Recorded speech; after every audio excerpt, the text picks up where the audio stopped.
Welcome to the Freshman Foundation Podcast, helping you make the jump from high school athletics to the collegiate level and beyond, with your host, Michael Huber. Hey everyone, it's Mike Huber, founder and CEO of the Freshman Foundation and certified mental performance consultant. The Freshman Foundation Podcast is preparing young athletes and families for every next step in their athletic journey. If you're enjoying the podcast, then please subscribe, leave a 5-star review, and share with a friend. You can find the podcast on Apple Podcasts, Spotify, Amazon Music, or wherever you get your podcasts. Thank you for listening to the Freshman Foundation. How is Skye Eddy making the youth sports sideline a better place? Anyone who's ever attended a youth sports game knows that the sideline can be a pretty intense place. Emotions often run high as parents, coaches, and young athletes strive for results. However, player development and a healthy motivational climate are often sacrificed as a result. My guest in this episode, Skye Eddy, is the founder of the Soccer Parenting Association. Skye is a former professional soccer player, coach educator, and most importantly, a soccer parent. Over the past 8 years, her mission has been inspiring young athletes by empowering parents. In episode 52, Skye shares her aim of making the youth sports sideline a better place by arming parents with information that allows them to show up at their best. I'm excited for this conversation. Let's build your foundation with Skye Eddy. Hi, Skye. How are you? Good. Thanks for having me. I'm looking forward to our conversation. Me too. It's my pleasure to have you here. It's great. So I guess to get started, knowing that you have a background as a player and as a coach, I guess I'm curious about what inspired you to become an advocate for soccer parents. Oh gosh, that's a big question. I would say really my experiences as a soccer parent. I felt like, and I assumed that after my playing background and, I was still an active coach at that point, still working in the youth game, I felt like being a soccer parent would be so easy for me. And it really wasn't. And so when I realized the challenges and saw the challenges and felt them firsthand, I knew that other parents were feeling and going through the same experiences as I was. Yeah, we are. Because I am like you. I know we still are. I am a soccer parent, and I definitely see. I feel those challenges. As somebody who's in the youth sport field and watching, sometimes from afar, it can be very frustrating and very sort of feeling very like hopeless and sometimes. And so it's great to have voices out there who are speaking up. I mean, were there any experiences specifically that inspired you, or is it just sort of the amalgam of everything you've sort of witnessed as from the sidelines? Yeah, a couple things stand out. One is when my daughter was playing, it was probably like U8, U9. It was the ADP program at our club, the Richmond Strikers, where I'm really proud to still be on the board there. I was an active coach there up until a year ago. But as my daughter was coming up in the ADP program, which is like the first paid coaching environment she had, introduction to travel soccer, and she really wasn't enjoying it. So she'd get in the car for a few times, for weeks, it was a repeated behavior after training. Nah, it wasn't fun. Don't want to go back. It was hard to get her to go to training. And so I decided to go observe a session, and it wasn't any good. I was like, no wonder she's bored. It wasn't conducive to what we know to be true about youth development and what the best environment is for learning and inspiration and passion for these kids. And so then I started the next game. I started asking some questions of some friends, like not causing any drama, not being crazy about it, just like, hey, how are you with this experience? And Michael, every parent was totally satisfied. And when I realized that every parent was totally satisfied with such a subpar learning environment, I realized that we are never going to reach our potential as a footballing soccer nation until parents understand what good quality training and learning environment looks like. So that was one of them. I will say that the work that I'm doing is absolutely not parent versus club versus coach. There's none of that. It's all very collaborative and trust filled in nature. But a big part of my work is education and parent education about things like the body, the mind, the game, the next level, the coach club relationship. Like, we're educating about things that parents have never been empowered to learn about.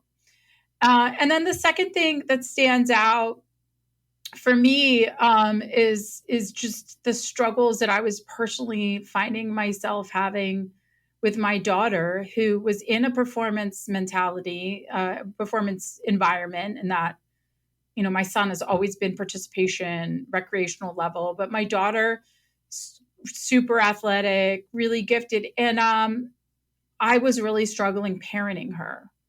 And I know that I wasn't doing things right. We were having moments where she was getting upset and frustrated. I cared way too much. I was upset. And, I think it's really hard when you parent a child that isn't like you.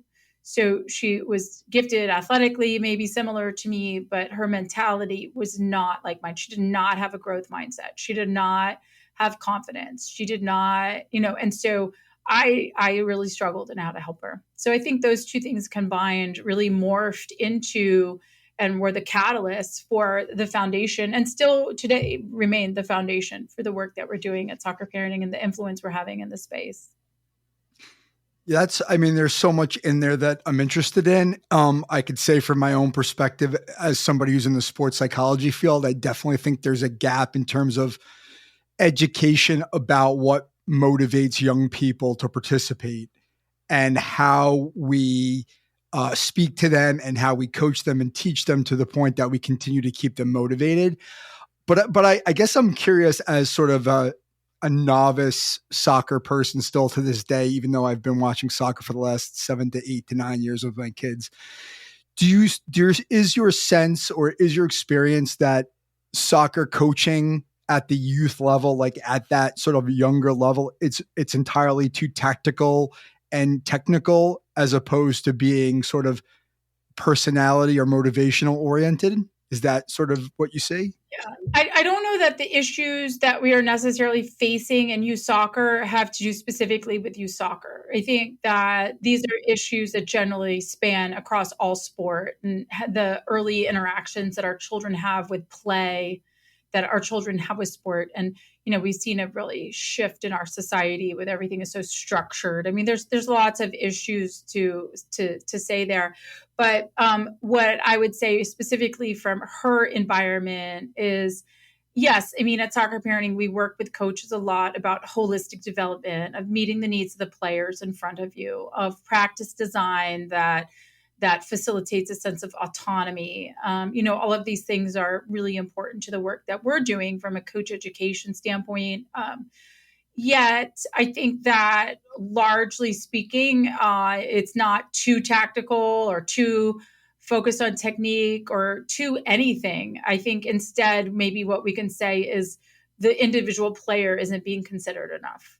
So, some players will like it to be really technical in nature, and they'll have a personality and or be gifted athletically where that suits them, and others won't, and we'll lose them then. So I think bigger picture is, are we meeting the holistic individual needs of the player in front of us? And that's a lot to ask for a volunteer coach and a coach that doesn't have any education or qualifications or background. And it's also a lot to be asked of a paid coach who has another full-time job and maybe has their D coaching license or played in college. Like that's a lot to ask of everybody. But I do think that as parents grow in their understanding of what this good environment looks like, that will be an influencer in this space to encourage clubs to provide better education to coaches, to encourage coaches to dive in more.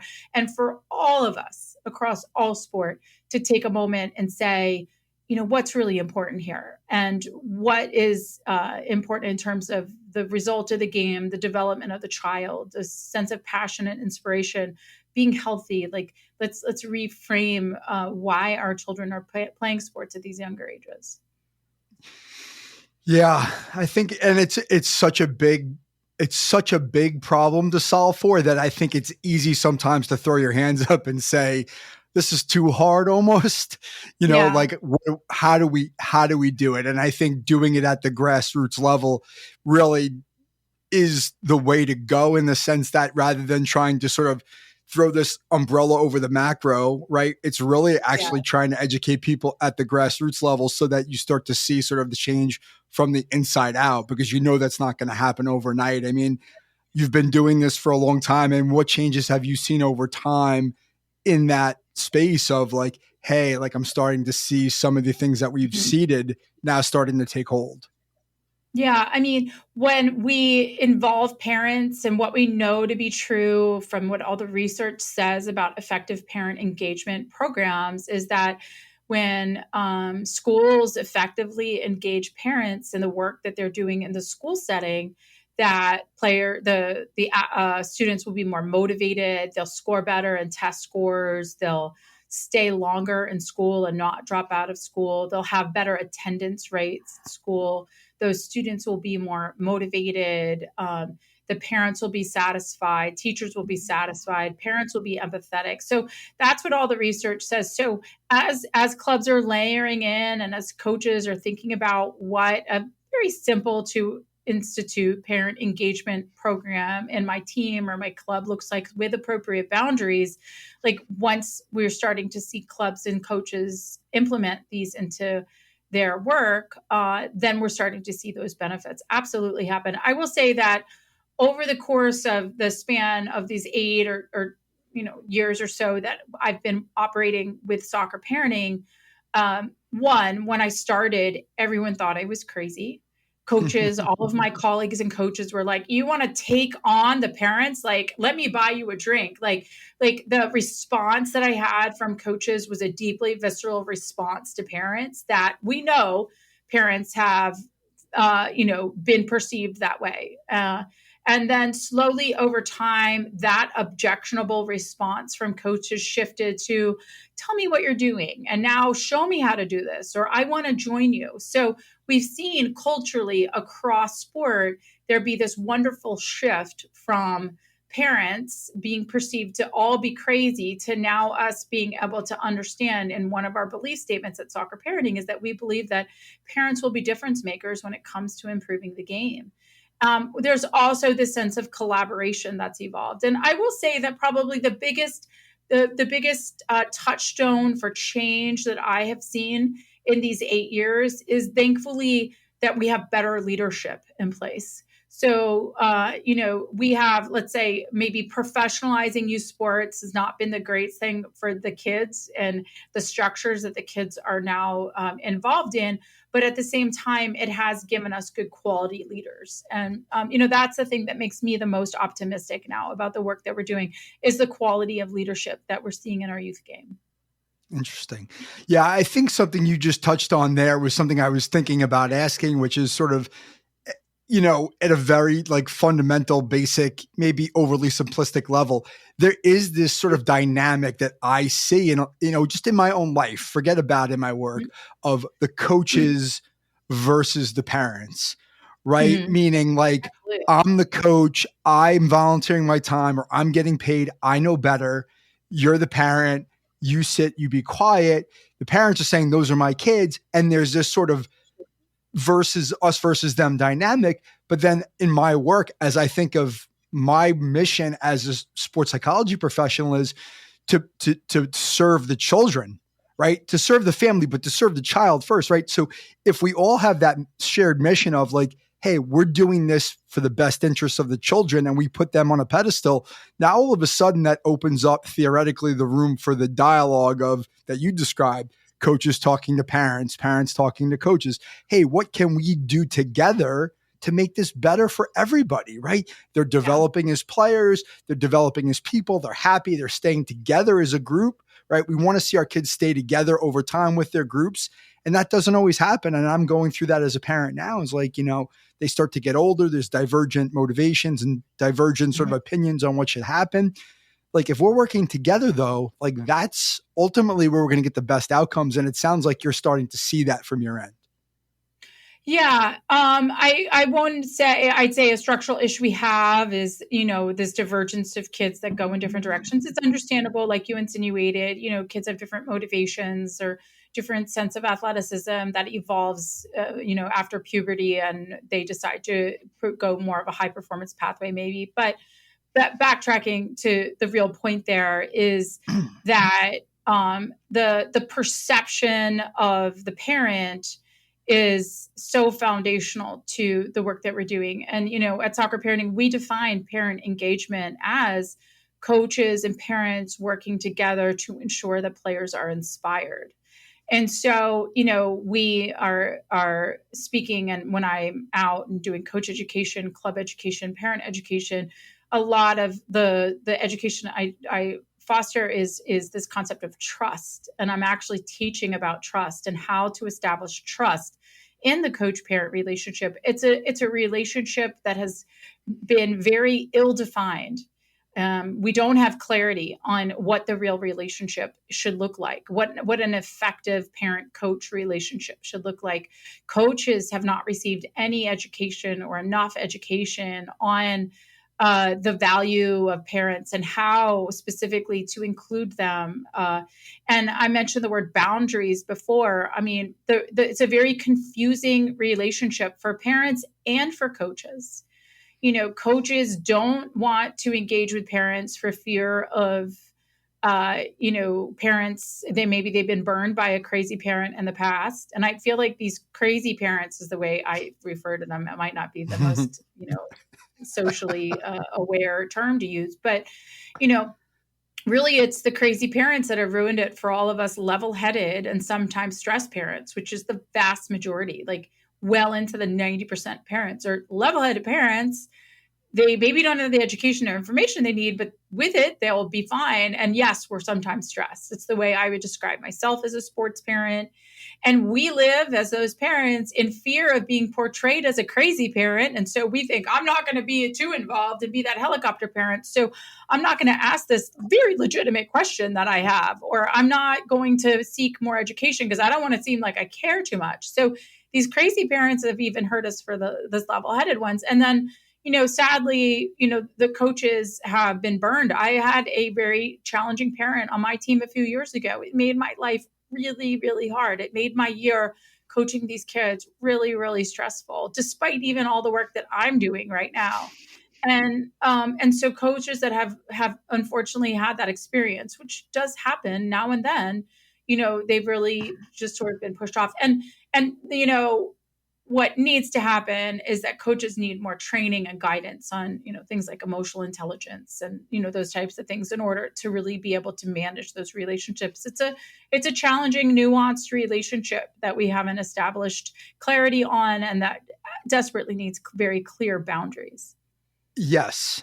And I've been on both sides of it as a parent, and I've coached quite a bit, as a volunteer. Mm-hmm. And I think when I was listening to you talk, I think it's the content of what parents bring to coaches has to be extremely relevant. What I mean by that is if a parent's coming to a coach about a result or a playing time or an outcome, right? As a coach, you don't really want to hear that. Now, if a parent comes to me and says, hey, I have some insight about the way my child ticks, and I want you to know that so you can coach them better, that's a totally different conversation than why aren't you playing Johnny or Mary, right? It's like, no, this is like how they're reacting. You should know this. And then I'm giving you the freedom to then take that information and try to do something constructive with it, right? Those are two totally different things. And I think as parents, we have to understand how to engage in those conversations so that we're helping, but we're not confronting or threatening a coach who says like, I don't need this crap, right? Yeah.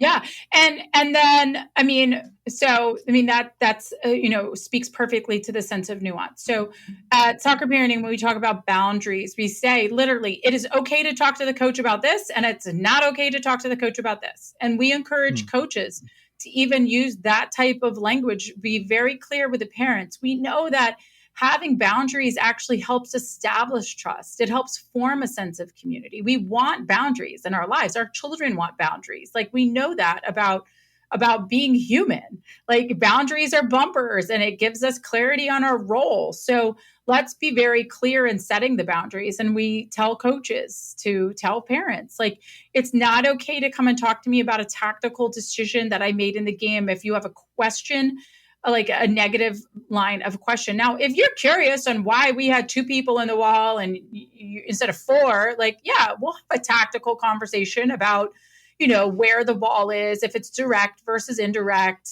the angle, the distance from goal, the quality of the height of the players on the wall. I mean, there's lots we can talk about tactically that might inform a parent. But if it's like, why did you only have 2 people in the wall versus 4? Like, they scored a goal. It's all, then there's difference there. So you can't talk to the coach about a tactical decision that they make. You cannot talk to a coach about any substitution, playing time issues. You cannot talk to a coach about another player on the team unless it's an issue with bullying that needs to be addressed. And there's a player care safety issue that needs to be addressed. But saying, why did you start Johnny? He missed training on Tuesday. My son was there. Not okay to bring up, because we don't understand anything that's going on in the nuance of that relationship. So it's not okay to talk about tactical decisions. It's not okay to talk about playing time, substitution.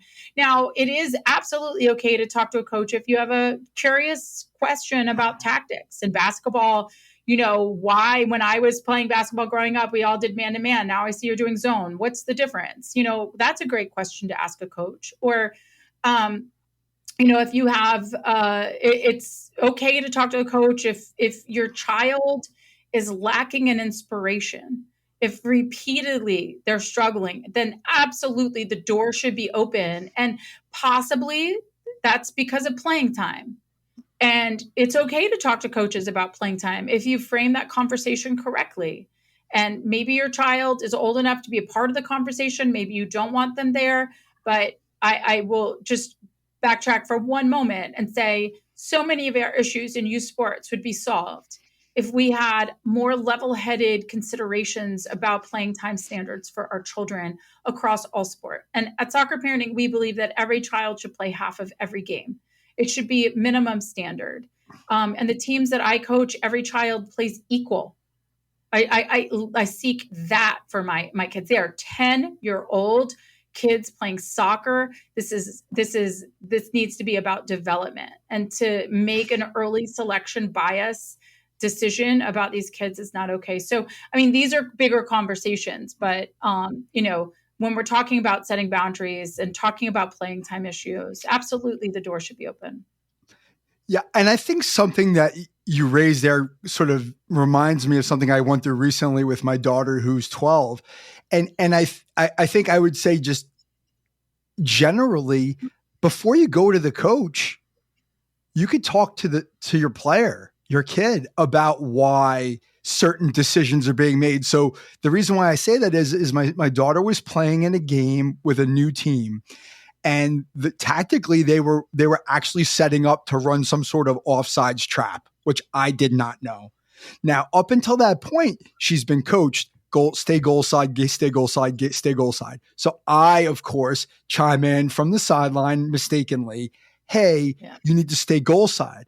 And my daughter scolded me and said, hey, I have a coach.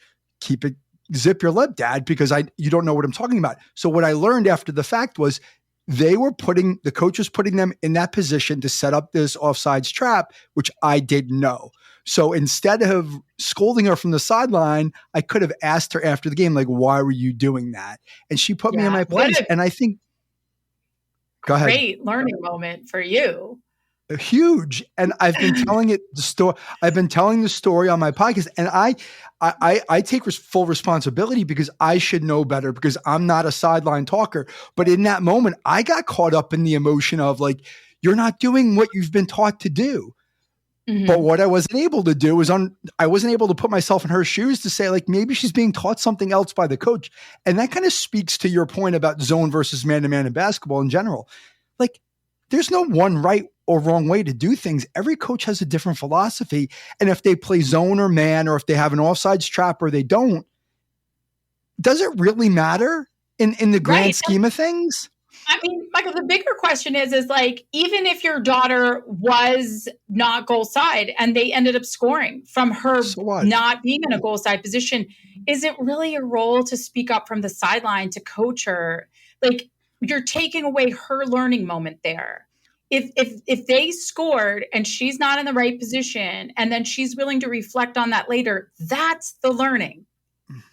Right. And for us to take away these situations from our children, you know, is unfortunate. Like I personally don't think, and I am not saying I have never not done that. I mean, I will tell you, I mean, there's so many times that my daughter were listening now, she'd be like, Mom, I've heard you talk to me before from the sideline. And I'm not saying that I haven't, but I just think as parents, we need to ask ourselves, is there even a place for it at all? One of the things I'm a huge advocate for in my work as well as in my own personal relationship with my children is to apologize or to take responsibility when I'm wrong. And I think that is something that's definitely lacking from the parent side of, I'm the parent, you're the child. And like, even if I'm wrong about something, like I don't take responsibility for it to the point where the kid is like, okay, at least my mom or dad understands that they were wrong. I think that goes a long way to sort of, I don't want to say poisoning, that's too strong a word, but it definitely taints the relationship, the sport, the parent athlete relationship in youth sport, because it's like, then it becomes totally conditional. It's not a two-way relationship.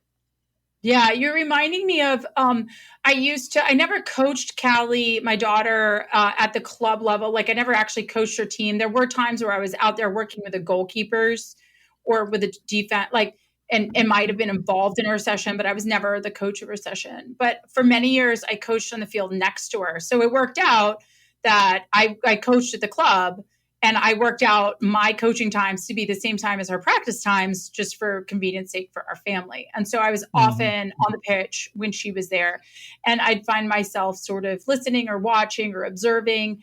And the conversations that I would have with her afterwards were things specifically about her practice that I was leading. I was saying, so when you guys did this, this, and this, what did the coach say? Or, but then I stopped coaching at those same times. And it was so cool to have her come home, sit down at the kitchen table, and for me to just be genuinely curious and not be driving the conversation at all. So what did you do? How was that? How did that feel? What did you think? Did you learn that? Or, even not always like high reflection learning conversations, just like, tell me about the water break, whatever it was. And so I think that that's a gift that we can give our children. And by being a little bit too involved, that to me, the reason I think I thought to say this story is because I felt like the first few times I had those beautiful interactions with Callie, being genuinely curious and hearing truly about her practice from her point of view, I felt like apologizing to her. Because I'm like, oh my gosh, I've done this wrong for so long. Like, this is such a better way to be spending time with you than trying to lead the conversation about what I observed at training or whatever. So anyway, side note. Yeah, absolutely. And I love that about, the years my kids are 14 and 12. I love that they're moving into a phase of their sport life where they really are starting to take ownership of it. And that we can have conversations, two-way conversations about like, hey, tell me about what you're learning. And when they come home and tell me about, oh, we did this or we learned that, and it's like they're absorbing it and they're really taking it on for themselves for the first time in their lives. And it's really cool to watch. And now they're smarter than me. Like I'm learning from them. And I think that that's really important because I do see the opposite side of that as a parent sitting on the sidelines, like, the parents who are still coaching from the sidelines. And my kids know it. It's not me and my ex-wife, but other parents, and my kids notice it and they'll make comments about it. Like so-and-so's mom never shuts up or so-and-so's dad's always yelling. Like, why are they doing that? Or it's really distracting. Like that still happens a lot. And I understand why it happens because it's so emotional for parents. I get that, but it's not productive. Right. So like what sorts of things... Go ahead. We can understand that it happens because of this, but that doesn't make it okay. Like, I think that at the end of the day, the work that we need to do when we're talking with parents and when we're educating and engaging with parents is about that exactly. Like, why do we care so much? Why is it so emotional? Let's unpack that. Let's spend some time and reflect on that. Maybe you should journal at your next game, at your child's next game, and try to understand like why the emotion is so deep. And maybe that will help. And we said from the beginning, like this is a multifaceted problem that we have. Like parents need to understand this. Coaches have a lot of work to do on totally different subjects as well. And clubs and leaders at clubs in terms of the environment that are putting out, like we all, this is a culture changing work. And so we all need to evaluate our knowledge, our beliefs, our values, our behaviors individually, and then as a group, and then as coaches and as parents and as club leaders, and then we'll start to see some culture changing work. But I'm always fascinated. I mean, of course, I feel things really deeply for my kids and I get it. But once I was able to realize, okay, I'm feeling a lot of emotion right now, and I need to frame this differently because I'm caring too much about the result right now. I can still feel this emotion, but let me frame it as joy, or let me frame it as excitement, or let me frame it as, oh my gosh, I'm living vicariously through my child right now. I need to stop doing this. Like, let me just be real and honest. I said that on a podcast or on a radio show a while ago. Until we start being very honest about the interactions that we have with our children, good and bad, we're going to be missing a really important part of the solution. Yeah. And that's something the more I work with young people in my practice, the more I realize there's room for me to probably work with parents on some of those skills, right? The breathing, right? It's like you're as a parent, we're performers, right? We have a very high level of responsibility for other people, and we're performing and we have to be at our best, right? If we're not relaxed and mindful and conscious of what we're doing, we're going to perform poorly, right? Which means screaming from the sideline, yelling, getting upset, right? Like, journaling from the sideline is a great idea, right? Like I'm having these thoughts in my head and I'm saying these things like, oh, I'm going to write this down. Why am I doing it? Right? Like becoming more aware of our behaviors so that we can change our behaviors so that we can be better going forward. And I think that that's something that really gets lost. Yeah, no, absolutely. And also because, this is all about, we want our children to feel inspired. And if we're feeling stress, our kids feel that. Our kids feel that we as stress. I mean, my daughter still I am so embarrassed to say, but there was a time I literally walked out of her game. I got in my car and I drove away when she was at that age that I was really struggling, like 8 or 9. And she remembers it. And it's like one of my worst parenting moments, but that's how much I cared. And that's how frustrated I was. It was because of her performance. I felt like she was underperforming on the field, but of course she was underperforming on the field because how much did I care? Like it was a big cycle that we had to work our way through. And that's really why I founded Soccer Parenting. Cause I'm like, this is way too much. And I needed help. It was an intervention for me in many ways. And I'm so proud to say, Callie just is graduating from college. She was just named an All-American in college. It's amazing. Congratulations to her. Like she loves the game so deeply. And I'm just so grateful for the work that I've done in soccer parenting, the friendships, the people that I've met, the experts that I've interviewed, and the learning that's happened. And I just hope that I can continue to influence and impact other parents who are feeling these same deep emotions that I was feeling. So tell me about that. I mean, it sounds like you're quite a ways along in terms of the development of what you offer and what you're bringing to light. So like, how are you building awareness amongst the clubs, amongst, the schools, the families? Like, talk about that. Like, how do you get engaged people in the conversation? That's clearly, that that those relationships are growing, like how do you engage them? Yeah. Well, I mean, fortunately, I have a really, really strong network in sport. I've had some really great background just in terms of working with different clubs and having a good reputation in the sport. So the foundation of our reach to parents is through clubs. So there is this beautiful movement of clubs that want to engage and provide education to parents. And so at Soccer Parenting, we've created an education platform for parents, and it's the tool that we use to interact with parents. So it's a tool that clubs provide their parents, giving them some agency in this space. It's a parent engagement tool that we've created that clubs can share with their parents, saying, we value you. You are important. We want you to take the time and take these courses or be involved in these different interviews and listen and learn from this platform. So it's largely our work is clubs that are sharing the platform with the parents, and that opens the door to, getting to know and connecting with the parents that are in the club as they register for the membership site. And then individual parents are joining, and are able to gain access to everything that we have as well. Yeah.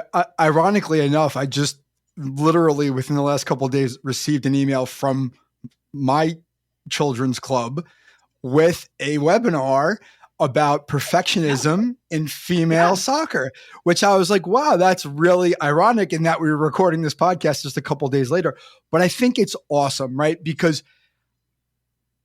that's the world that I live in professionally. And then to see that being exposed to the people around me that I know that probably aren't going to listen to me, even though I'm a professional in the space, to see that they have access to these kinds of things, knowing that perfectionism, whether for boys or girls, is such a prevalent issue all the way up to the college level based upon my own experiences working with athletes.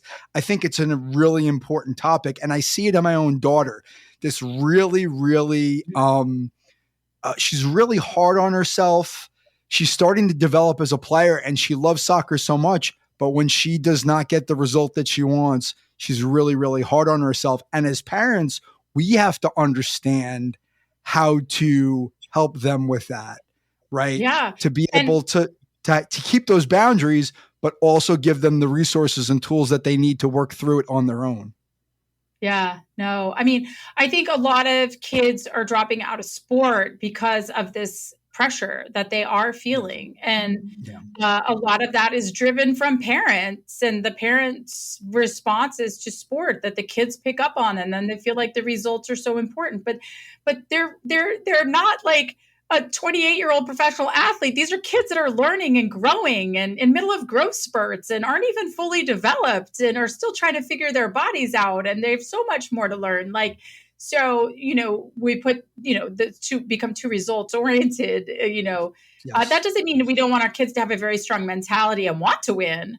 But, the actual result needs to have some perspective and reflection and learning. And what a great opportunity for our kids to grow as human beings from layering that in. And that webinar that you referenced that we're doing is one of the few player education events that we do. We do 1 or 2 player education events a year. So this is a webinar for girls about perfectionism. And I won't be leading it. There'll be an expert leading it, female footballers. And it's such an important topic, a bigger issue of self-esteem and identity development for our children and kids. And that goes obviously across girls and boys. Yeah. I think there's something in there that I wanted to sort of highlight because it's something that I've experienced relatively recently. And when I was coaching my kids at a younger level, I was very much about fun and development and all these things. And I de-emphasized winning. And what I realized is that the kids themselves, they wanted to win. Right. And so in some ways I was shortchanging them. And I realized if the kid wants to win, then let them want to win. Right. And encourage that. But if they want to win because it's making an adult happy, that is a different ball of wax, right? I need to win because the adults think I need to win versus no, I want to win, right? Every kid should want to win when they go. It's not like the desire to win. We want every child to start the game, like desiring deeply to win and wanting to put in their best effort. Yeah. Yeah. Yeah. But it's also the time frames, right? Like within that 60-minute window or 70-minute window, they want to win. But when it's over, they move on to the next thing. Whereas the parents might dwell on like, why didn't you win? Or this is what you need to do next time. Or, we need to win the next game because we're going to be in second place. It's like I get a lot of that, and I see that. And that really burns me because like, why are we worried about the table? Like, right. We as parents make assumptions that our kids feel the same way about winning that we do. And you're right. Our kids are in the moment. Like they get in the car and they've largely moved on. And yet we keep bringing them back thinking we're helping them, thinking that, but we're really not. No, absolutely. Yeah.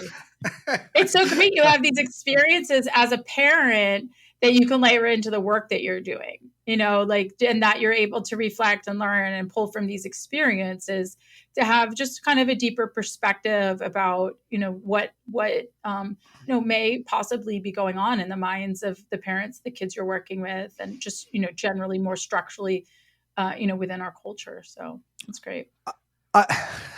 I wasn't anticipating asking this question, and I think we could kind of steer away from it if it's too much. But I am curious.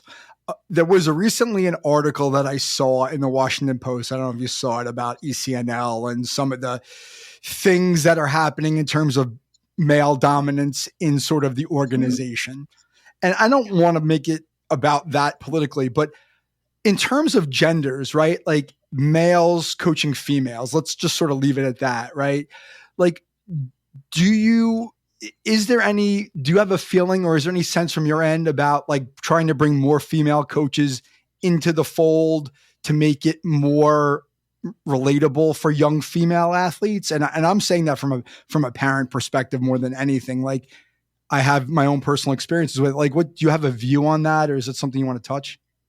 Yeah, I get a lot of questions from people. Being an active coach, I'm a coach educator for U.S. Soccer. I get a lot of questions from people like, why aren't there more women in the game? And this is a very complex issue. This is not, there is not a very clear solution to this. One, coaching youth sports is like not a great job. Like women are just smart in many ways and be like, I don't want to do that. Like, why would I want to be away so much at challenging times? Why would I want to have so many commitments on the weekends? Why would I want to have to, it's a emotional drain. Like it's a lot. So just generally speaking, the pool of people that are willing to do this is limited. And so that already will, needs to be addressed. If you want to talk about misogynism in sport and you want to talk about the horrific experiences that I had growing up in the game as an athlete and then, as a coach, there's so many stories to say. It is, unfortunately where we've been. I will say that we're starting to see improvements here. We're having conversations at higher levels in sport about gender equity, about positive work environments, about, being more thoughtful in the language and the way that we interact with people in terms of professionally within coaching. So absolutely, there's so many great things that are happening that I think that we're opening the door and breaking down those barriers. But it is important to know that, youth sports is largely dominated from an administrative standpoint by men that are making decisions for girls. And all the more reason for parents to have a voice as far as I'm concerned. If you think about when the PTA started and the schools at that point were not safe, there were so many issues, they weren't regulated. And now look, the PTA has been foundational in supporting the growth and empowering schools to support players, to support students. And so, in some really small way, I look at parent engagement matters. Parents having a voice matters. And so, that is a big part of the work that I'm doing here. But getting more female coaches in the game is essential. I will also say that one of the things and projects that we're going to be looking at Soccer Parenting and with the Sideline Project, which is our program that goes across all sport, is looking at the culture of being a youth sports coach and how we can improve that. Because the coaches that I know are leaving the game at record numbers because it's such a hostile work environment in many ways. And I don't mean hostile about people yelling at them, but it's just, it's not conducive to a healthy lifestyle. Unfortunately, we've built it up to that. And so, those are all issues that we need to address. Absolutely. Okay. Can you talk a little bit more about the Sideline Project? Because I didn't realize that it was across all sports, but I think that certainly the issues that we see as soccer parents and in soccer apply across the board, right? So can you talk a little bit more about what you're doing there? Sure. Like the Sideline Project is a website, thesideline.project.com. On the site right now is a 15-minute course that coaches can take. It's an intervention for sideline behavior that's working. At the Sideline Project, we frame behavior around supportive, distracting, and hostile. And we give parents tools to understand if their behavior is being supportive, if it's being hostile, but most importantly, if it's being distracting. And so once parents understand the difference between supportive behavior and distracting behavior, we really see a change on the sidelines. So over 60% of parents that take the course say their behavior improved. Over 40% of parents that take the course say their relationship with their child improved as a result of taking a 15-minute course. So we're really, really excited about the Sideline Project. We've had around 10,000 parents take it. And right now, this course is available across all sport. The video is across all sport. We're building out the Sideline Project website into an education platform for youth sports parents. So more and more throughout the next year and moving forward, we'll be layering in parent education for, across all sports, to try to support parents, because we're just really seeing, the incredible response we've had to the education on the Sideline Project. And so we'll be building that out. I think it's incredible. I think it's really, really important. And I think the concept that you've highlighted is awareness, right? I think most times we don't realize what we're doing. And when we sort of bring it to light, having that awareness allows us to make choices that are much healthier, right? And if we don't really understand the difference, we're going to just keep doing what we've been doing.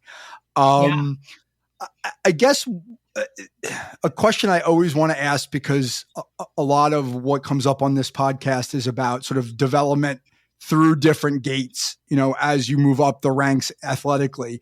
So can you talk about and maybe from your own perspective as an athlete, maybe as your perspective as a parent, what are some of the issues you've seen as athletes go from that youth sort of, developmental, let's have fun level to now I'm in high school, now I'm being recruited, now I'm playing in college, et cetera. Are there things that you see as athletes move up through the ranks that are things that you would say hey, we need to really pay attention to this? Two things probably come to mind right away, Michael, as you're saying that. One is this idea that athletes should play in college. I think that this is a big decision athletes need to make. And too often they sort of just get sucked into this path of thinking that it's the next best thing, and that we frame playing in college as this ultimate experience, when really I hope that we can start to reframe this to, we want our children to stay healthy and active. My son's playing intramural soccer in college. That's great. My daughter opted to play Division III college instead of Division I.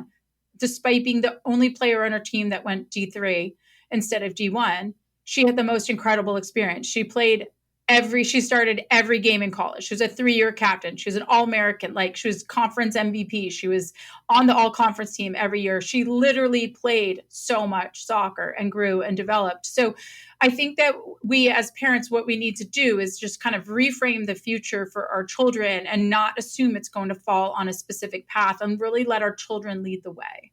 So that's kind of one thing, is that our children we don't enable our children to lead the way, and they get sucked into this path. I will also say that many of Callie's teammates, I should get the actual numbers on this because it's kind of come up a little bit as Callie's just finished college. I'm reflecting on this, but I would say that I'm just making this up, but half her teammates from high school, from her club team that went on to play in college, quit before the end of their college experience. Half of them. and so, that's part of this is, making good decisions. And then the other thing that comes up to me is just self-esteem and the athlete, and, creating their identification of who they are, what they believe to be true about themselves outside of their athletic accomplishments. I think we need to be really thoughtful in how we frame things, and the results that our kids have. It was a big struggle for me going off to college, and I see that with athletes all the time. Yeah. And so I think you've hit on a couple of really important things that come up quite a bit when I talk about that issue of sort of moving up the ranks and transitioning. Is one is the idea of fit, right? If I want to play a sport in college, it's going to require me to make a huge investment, right? Of my time, my energy, to keep my head above water, to be an athlete. Now I'm moving to a place where is brand new to me in most cases. I'm living in a new place. I'm making new friends. I've got this academic demand that I didn't have really in high school. It's very different, right? Like, you have to find the fit that works for you. And sounds like to your daughter's credit, she made a really good choice about what was a fit for her. I think there is too much. This is such a overgeneralization, but there's so much pressure to compete at Division I level as sort of the holy grail, that I think people just accept these offers to play at the Division I level because that's what they think other people want to see, or that's how they define themselves. And then they end up quitting because it's such a hard grind. And oh, by the way, you were a superstar in high school and now you're in college and you're just like everybody else. And it's like, well, I'm not okay being like everybody else, so I'm just going to drop out. And that's okay. But is that really the way we want it to go for our athletes? Right. I mean, every path and every journey for an athlete is different. So I think you're right. We need to be careful not to generalize too much but I think maybe the most important thing is that the athlete is the one that's leading and is making these decisions and not getting sucked into it. Because for Callie to make that decision to go Division III was not easy for her. Like, her coach, sure. I know that the people around her gave her a little bit of pressure for not accepting other Division I offers that she had at schools that she wasn't interested in attending. So, it is important. And it was not easy for me to let her lead the way either. Not the decision to go Division III, but, this was something I constantly had to check myself with. Yes. So, something that I talk to parents a lot about. But exactly. And I think there's so much room for education in that space of, you want them to lead the way, but you also sort of want to give them the breadcrumbs to make good decisions. Right. But what you're talking about, like, I don't know, right, where she came from, club wise, but what I see here where I live, and I'll take baseball because that's like, I'm closer to baseball in terms of my work. I think these clubs are pressuring the players because they want to be able to say, I have X number of Division I players, so that I can then go market my club to the next generation to say, like, I've got X Division I players, rather than looking at Johnny and saying, hey, Johnny, I know you, I've had you in my program for the last 7-8 years. I think you need to do this. This is what's best for you. Go play JUCO, go play Division III, right? Are we advising them based on what's best for them, or are we advising them based upon our bias as to what's going to be best for us? And I think that requires a lot of sort of massaging and triangulation and, hey, let's put the kid first and check ourselves to say, hey, you know what? I want them to do this, but it's not what's best for me. It's what's best for them. And I think that's hard as a parent because you want to lead your kid to the right place. Right. And you want your kid to lead themselves to the right place. Yeah. And we want to empower our children with the decision-making skills, the awareness, the perspective, the self-esteem, the confidence, the maturation to be able to make big decisions for themselves. This is one of the gifts that sports gives our children, right? Is the ability to learn so much about their place in the world. Uniquely, it gives our children this. And so, we really need to facilitate, encourage, empower that learning to happen. Yeah. So as we wrap up, the last question I usually ask everybody who's on this podcast, it varies a bit, but the one thing I ask is, if there's one piece of advice, I know it can be hard for a lot of people, if there's one piece of advice that you'd give to a soccer parent, what would that piece of advice be? Well, I might say, let your child lead the way. So since we just talked about that so much, I'll give another piece of advice that I often say, and that is to encourage them to seek education. Like to actually, you've been so, you have had so little agency in the space of your child's sports experience in terms of your role as a sports parent. This is stuff you do not know about, even if you, like me, were an athlete and played professionally and college coach. Like, there's still stuff you don't know. So seek education, seek guidance, find people you trust. I love it. That's a perfect way to end. So Skye, thank you so much for taking the time to talk with me here. I loved our conversation. Good luck with everything you're doing. I love it. I'm definitely a supporter and following. So I wish you much success going forward. And I hope you have a great holiday. I know that's coming up here. Yeah, thank you so much. I really appreciate the conversation. I enjoyed it. Thanks. Thank you so much. So, what's your biggest takeaway from my conversation with Skye Eddy? My biggest takeaway is that setting clear boundaries is critical in order for healthy youth sport relationships to exist. Youth sport athletes are most likely to reach their potential if the grown-ups clearly understand their proper role in the athlete's development process. My suggestion to parents is to seek out education in order to perform at your best as a sports parent. It may be cliche, but knowledge is indeed power. I want to thank Skye for her kind generosity and the wisdom she shared with the Freshman Foundation community. You can learn more about Skye and the Soccer Parenting Association by visiting their website at soccerparenting.com. And you can visit them on social media at Soccer Parenting. To learn how mental performance coaching can help your mind work for you rather than against you, visit michaelvhuber.com. Thank you for listening. We'll see you back soon for episode 53.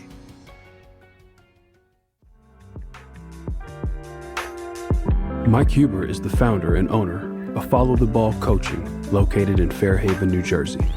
He is a mental performance coach and business advisor dedicated to serving athletes just like you reach their full potential on and off the court. The Freshman Foundation is all about helping you get to the next level. For more information, follow along on Instagram at the Freshman Foundation. Please subscribe, give us a like on iTunes, Spotify, leave a review, tell a friend. Most importantly, come back in 2 weeks, ready to get better.